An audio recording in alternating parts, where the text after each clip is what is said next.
Bonjour à tous et bienvenue dans Retour vers le futur, l'émission dans laquelle nous revenons sur les prévisions faites par les gérants ou économistes il y a quelques mois ou quelques années. Et ils viennent s'expliquer sur ce plateau. Aujourd'hui, nous sommes avec Marc Giraud, associé gérant chez HMG Finance. Marc, bonjour. Bonjour Isor. Mais avant de commencer, on écoute un extrait de ce que vous aviez dit, Marc, sur les pays émergents le 23 août 2013 sur l'antenne de France Info. Les investisseurs pensent que la politique d'argent facile de la Réserve fédérale américaine a profité aux émergents et ils ont peur que cela cesse. La sous-performance boursière des émergents s'accélère depuis quelques mois, ce qui est bon signe car cela veut dire que l'on approche du point où le mouvement négatif cessera. Il faut donc surveiller les émergents, il faudra y revenir d'ici quelques mois certainement. Alors Marc, là je pense qu'on peut vraiment parler de mauvais timing, je suis désolée Marc, parce qu'un investisseur qui se serait positionné en 2013 sur les émergents serait aujourd'hui bien perdant. Il serait un peu perdant. Il faut que je tempère votre appréciation extrêmement négative. À l'époque, donc le 23 août 2013, on était dans une très forte baisse des marchés émergents contre les pays développés. On était à moins 10% par an depuis 3 ans, alors que les pays développés étaient à plus 12% par an depuis 3 ans. Depuis 2013, ça s'est singulièrement calmé. Les pays émergents sont légèrement négatifs et les pays développés sont seulement légèrement positifs. Donc on a bien eu cette inversion de tendance que l'on attendait, ou au moins une forte réduction de la tendance négative. Et aujourd'hui, depuis le début de l'année, on est dans une vraie inversion de tendance cette fois-ci. Donc pour vous, ça y est, maintenant finalement, la mauvaise période est derrière nous. On est dans une période au contraire d'inversion de tendance malgré le resserrement de politique monétaire en cours aux États-Unis ? Oui, le resserrement de la politique monétaire aux États-Unis, c'est quelque chose qui était un sujet extrêmement prenant en 2013. Aujourd'hui, les investisseurs sont un peu blasés et cette possibilité, qui n'est encore une possibilité, est à notre sens totalement intégrée dans les cours actuels. Mais pourquoi on a tant chuté pendant ces dernières années ? On a beaucoup chuté parce que les marchés émergents avaient beaucoup monté précédemment après le krach de 2008-2009, qu'ils étaient devenus chers.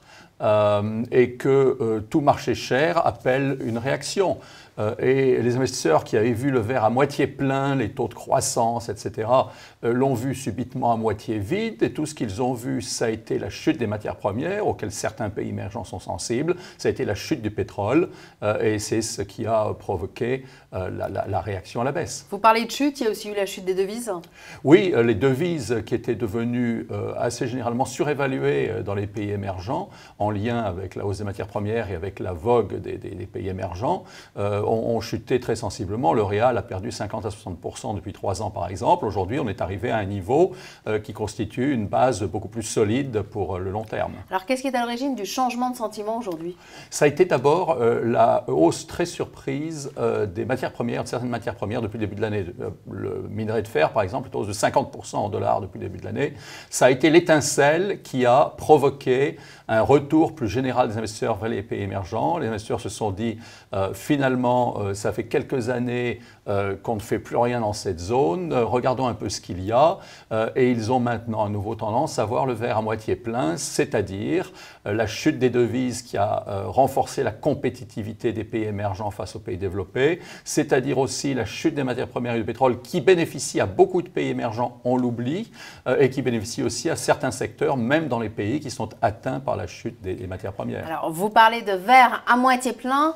Tout de même, ce n'est pas le cas partout. Quand on regarde tout simplement la Chine, tous les investisseurs, enfin en tout cas beaucoup d'investisseurs, sont très inquiets du ralentissement et on voit bien la consommation domestique qui n'est pas extraordinaire.